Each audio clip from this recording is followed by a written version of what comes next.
마리아의 찬가라는 제목으로 함께 은혜를 나누기를 원합니다. 예수님의 탄생에 대한 누가복음의 기록을 보면 천사가 어느 날 남편을 이렇게 만나기로 작정한, 즉 정혼한 처녀 마리아에게 나타나게 됩니다.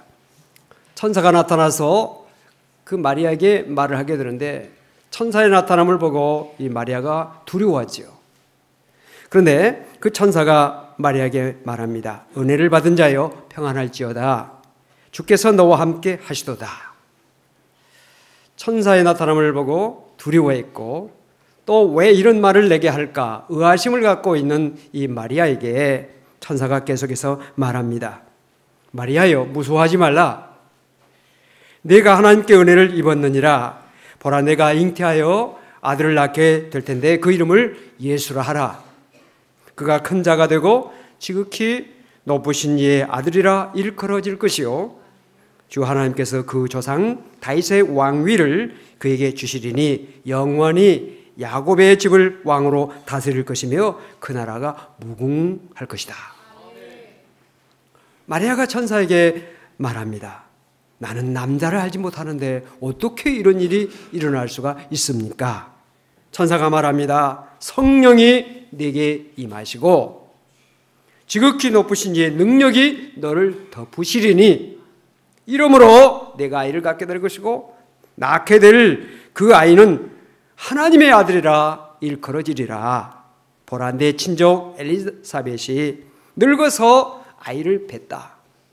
사람들이 저 사람은 결코 아이를 못 낳을 사람이다. 이제 늙어서 더 이상 가망이 없다고 하는 그 엘리사벳이 아이를 가져서 벌써 6개월이 되지 않았느냐. 대저 하나님의 말씀은 능하지 못하심이 없느니라. 마리아가 이 천사의 말을 듣고 대답합니다. 주여, 저는 종입니다. 주님의 말씀이 내게 이루어지기를 원합니다. 천사가 마리아의 대답을 듣고 떠납니다.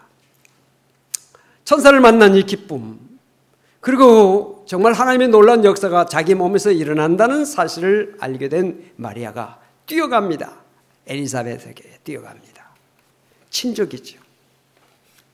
그래서 그 엘리사벳에게 문안하려고 달려가는데 엘리사벳이 마리아가 자기에게 오는 그 소리를 듣고 자기 뱃속에 있는 아이가 기뻐서 뜁니다.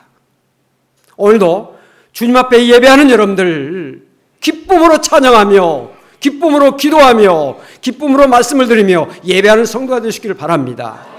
예배는 축제예요. 구원하신 백성들의 하나님을 찬양하는 찬양이 이 제단에 가득 넘쳐야 됩니다. 영광이 풍성해야 됩니다. 감사의 축제예요, 예배가. 예배는 예수님이 죽었다고 하는 것이 아닙니다. 부활하셨다고 하는 그 은혜에 대한 감격, 나를 택해 주셨다는 감격이 예배 안에 있어야 되는 거예요.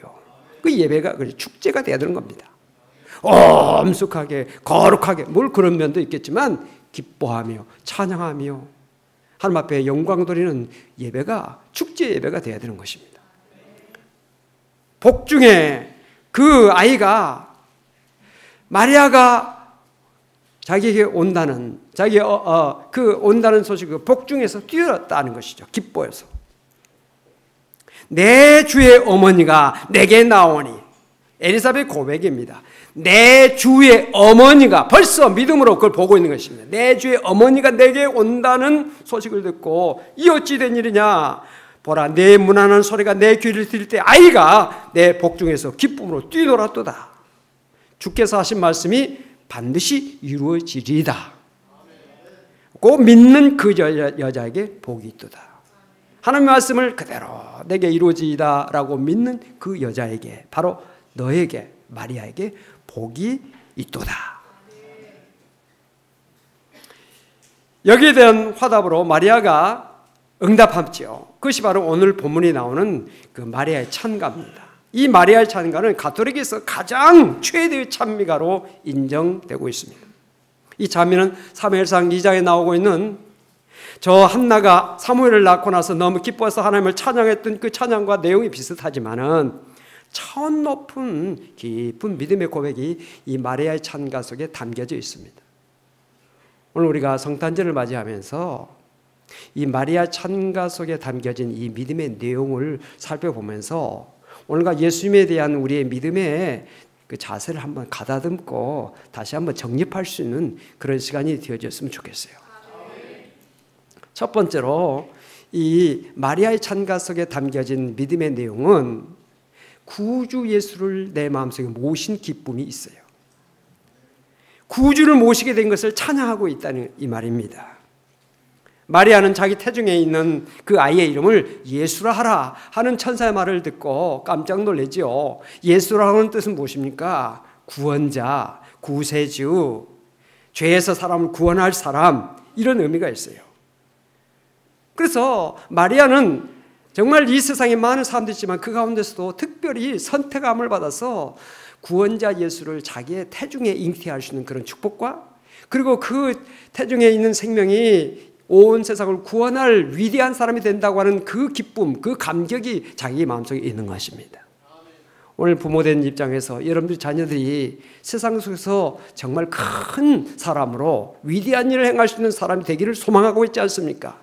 별 볼 일 없는 사람, 사람들에게 오히려 피해를 끼치는 사람이 아니라 사람들에게 기쁨과 감격과 은혜를 끼치고 많은 사람들을 행복하게 하고 복되게 하는 그런 사람이 내 자녀에게 된다면 나는 무슨 일해도 좋다, 나는 어떤 어려움을 당해도 좋다고 하는 그런 고백, 그런 감격, 그런 결단 오늘 우리 부모들에게 있을 것입니다. 그런데 이 마리아가 내 속에 지금 잉태된 아이가 온 세상을 구원할 자라고 생각할 때 어찌 기쁘지 않을 수가 있겠어요. 그래서 찬양하고 있는 것입니다. 신앙생활의 가장 중요한 것이 무엇입니까? 예수를 나의 왕으로, 나의 주로 모시는 것입니다. 요한복음 1장 12절에 보니까 영접하는 자, 즉 받아들이는, 예수 그리스도를 받아들이는 사람이 믿는 사람이고, 예수 그리스도를 받아들이고 믿는 그 사람은 하나님의 아들과 딸이 된다는 것이죠. 오늘날 예수를 믿는다고 하면서도 예수를 자기의 왕으로, 자기의 주로 모시지 않고 세상 것들을 자기의 왕으로, 자기의 어떤 그 주인으로 모시는 사람들이 너무나 많습니다. 물질을 나의 주로, 왕으로, 권력을 나의 주로, 나의 왕으로, 세상의 쾌락을 나의 왕으로, 나의 그 주로 생각하는 사람들이 얼마나 많습니까? 그래서 물질의 노예가 되고 권력의 노예가 되고 쾌락의 노예가 돼서 그들이 이끄는 대로 막 가고 있는 거 아닙니까? 오늘도 거룩한 주일을 맞이해서 주의 자리에 나오지 못하고 있는 많은 사람들이 물질 때문에 그들을 따라가느라고, 권력 때문에 그를 따라가느라고, 세상의 즐거움 때문에 그를 따라가느라고 가고 있는 것이에요. 그래서 이 자리에 못 나온 사람이 얼마나 많습니까? 오늘 나와 여러분 주의 자리에 나오셨으니까 예수 그리스도를 나의 왕으로, 나의 주로 온전히 확신하고 모실 수 있는 여러분들 되시기를 바랍니다. 마리아는 하나님의 말씀을 그대로 믿었습니다. 그리고 그 말씀을 믿을 뿐만 아니라 순종하고 그 말씀을 받아들였어요. 그래서 내 안에서, 내 몸에서, 나에게서 하나님의 뜻이 이루어지기를 소망합니다 라고 기도했던 것입니다. 정말 그 마리아 참 대단한 결단을 한 것입니다. 당시 유대 사회의 율법이나 관습에 따르면 정혼한 여자가, 즉 약혼한 여자가, 또 남편이 있는 여자가 다른 사람의 아이를 갖게 된다고 하는 것은 상상할 수 없는, 그 사회에서 완전히 따돌림당하고 비난당하고 돌에 맞아서 죽을 그런 일인 것입니다. 남편에게 물론 버림받는 것은 물론 분명한 일이죠.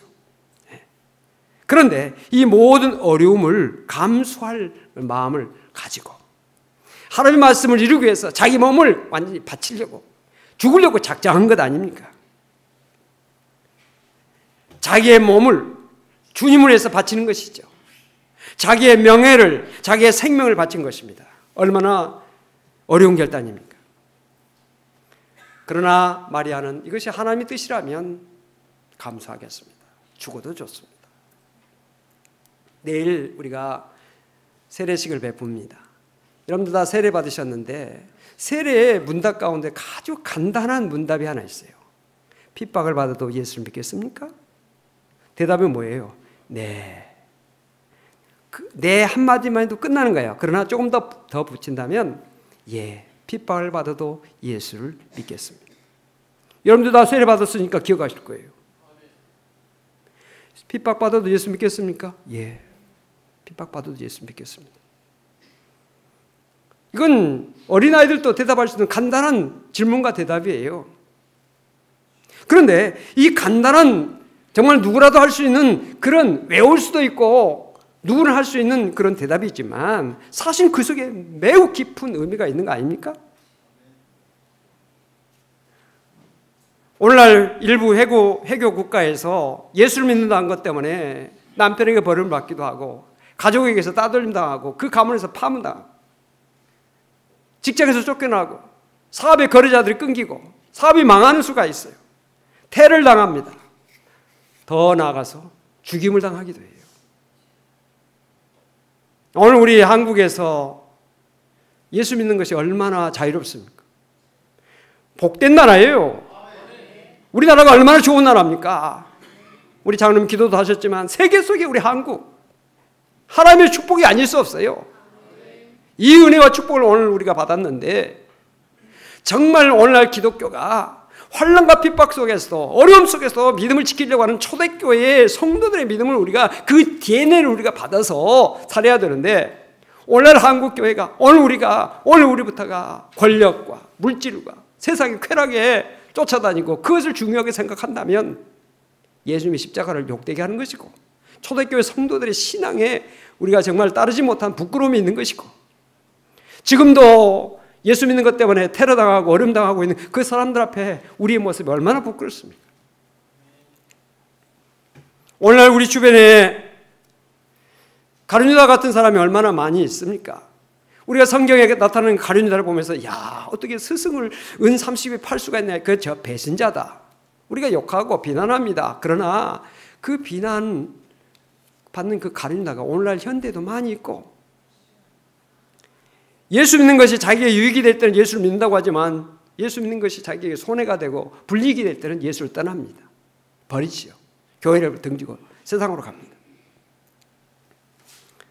핍박을 받아도 예수를 믿겠는가 하는 이 질문은 간단한 질문이지만 그 앞에서 핍박을 받아도 예수를 믿겠습니다 하고는 대답을 세례받기 위해서만 하는 것이 아니라 오늘 우리의 삶 속에서 직장에서나 일터에서나 가정에서도 끊임없이 핍박을 받아도 예수를 믿겠는가? 손해를 봐도 어려움이 있어도 예수를 믿겠는가? 그렇게 하겠습니다. 이 대답을 수없이 우리의 삶 속에서 반복하면서 살아야 되는 거 아닙니까? 우리가 가룟유다를 욕하고 있지만 오늘 우리의 속성 속에 가룟유다의 속성이 있는 것 아닙니까? 예수를 팔아서 자기의 결백을 주장하고 예수를 팔아서 장사하고 예수를 팔아서 정치하고 예수를 팔아서 자기의 유익을 구하고자 하는 그런 사람들이 주변에만 있는 것이 아니라 오늘 우리의 속성 속에도 있다 이 말이에요. 이것을 우리가 겸손하게 하나님 말씀 앞에서 고백할 수 있어야 돼요. 신앙은 다른 사람을 지적하는 것이 아니라 나를 지적해야 되는 겁니다. 내 눈에 있는 들보를 깨닫지 못하고 남의 눈은 티를 빼라고 하는 거 아닙니까? 성경에 예수님께서 하신 말씀이지. 오늘 우리가 예수를 믿는다고 하면서도 세상 사람들, 주변 사람들을 정죄하고 비난하고 그들을 판단하는 그런 자세에서부터 나 때문에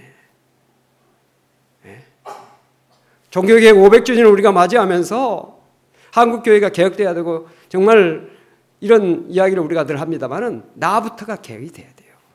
우리 스스로가 개혁이 되어야 주변 사람들이 개혁이 되는 거지. 나는 개혁의 대상이 아니고 다른 사람만 개혁의 대상이다. 이거 정치권에서도 마찬가지입니다. 스스로 개혁을 해야 돼요. 그리고 나서 다른 사람도 개혁해야지. 나는 개혁 안 하고 너만 개혁해라. 이건 잘못될 수가 있어요. 얼마든지.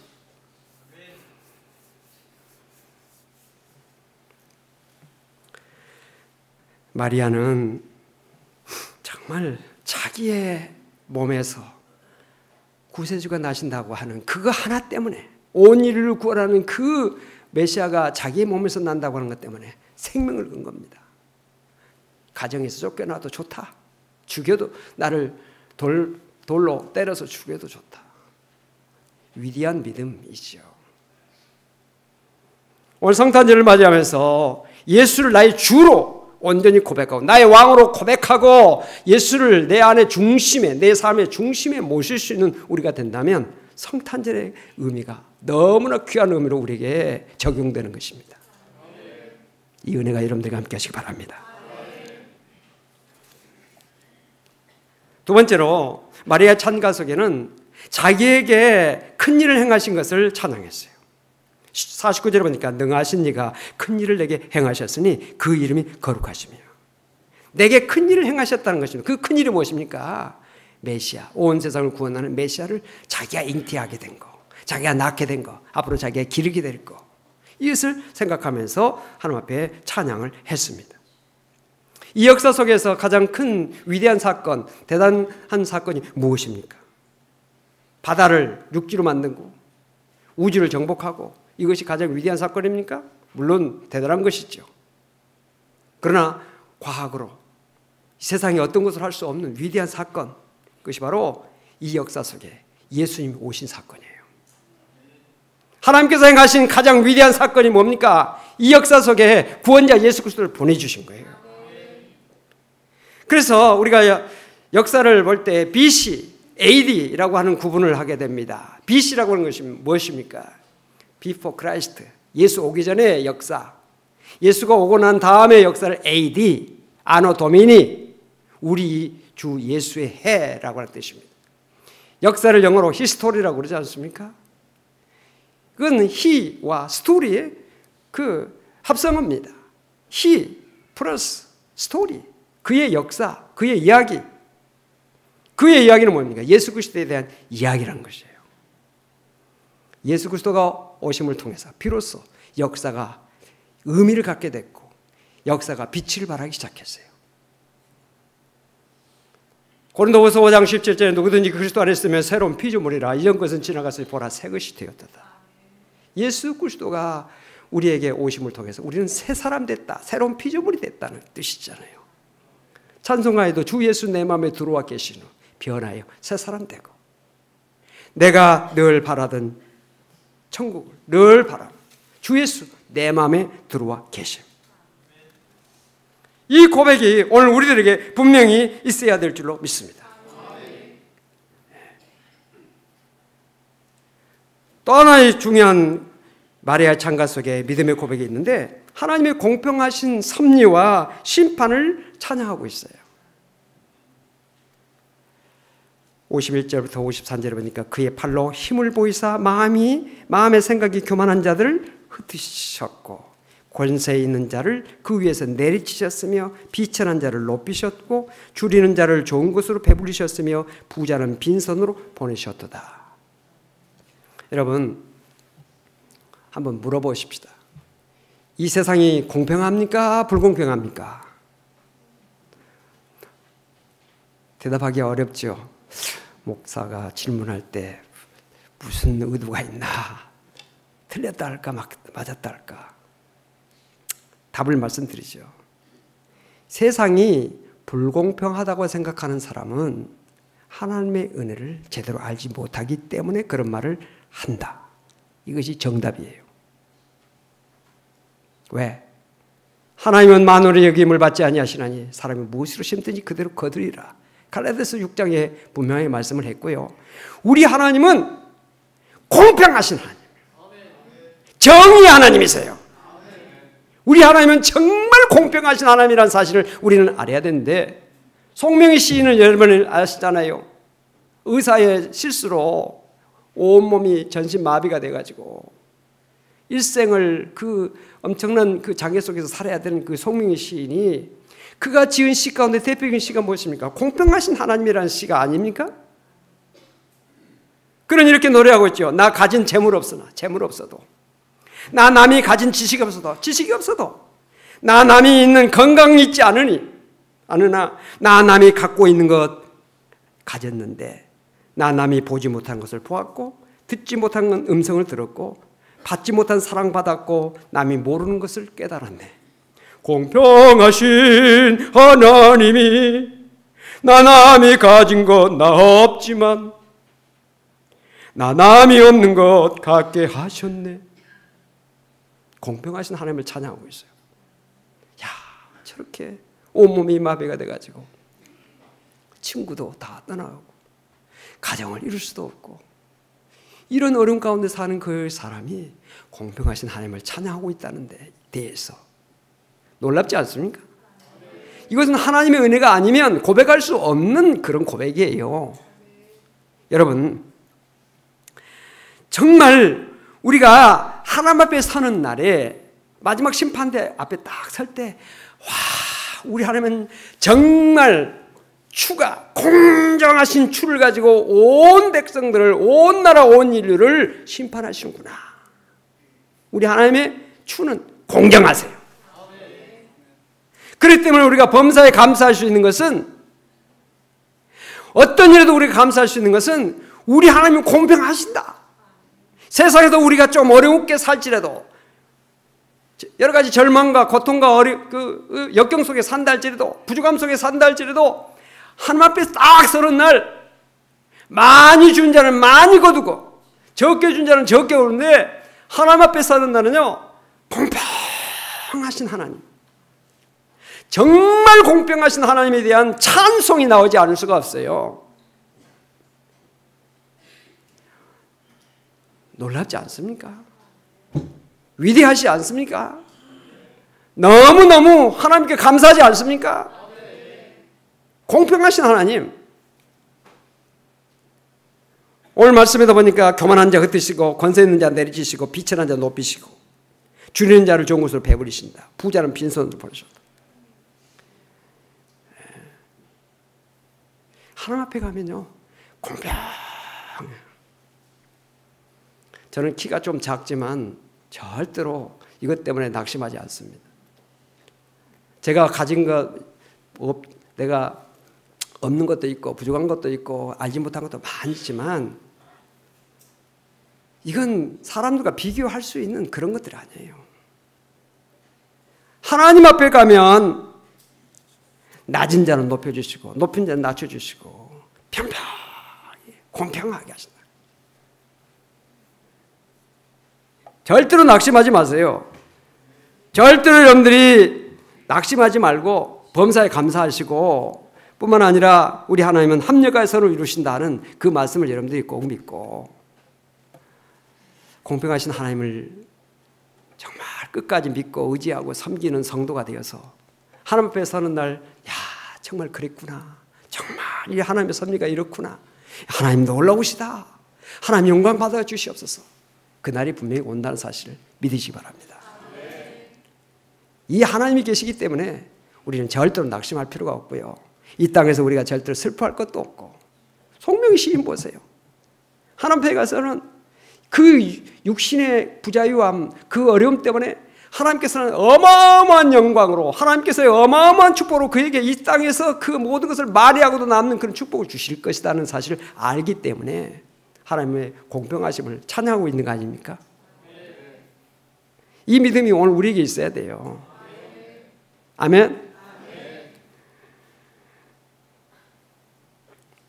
육신의 질병 때문에 고통당하고 있는 분들이랄지, 세상에서 물질 때문에 어려움 당하고 있는 분이랄지, 좀 배우지 못해서 여러 가지 고통이 있는 분이랄지, 이건 주 안에서는 문제가 될 게 아니에요. 하나님 앞에 서는 날 다 모든 것이 해결된다는 사실이에요. 믿음만 가지시기 바랍니다. 믿음이 없기 때문에 문제가 불공평하신, 세상이 불공평하다, 믿음이 없는 그 말이다 이거죠. 믿음 있는 사람은 공평하신 하나님을 찬양하지 아니할 수가 없는 것입니다.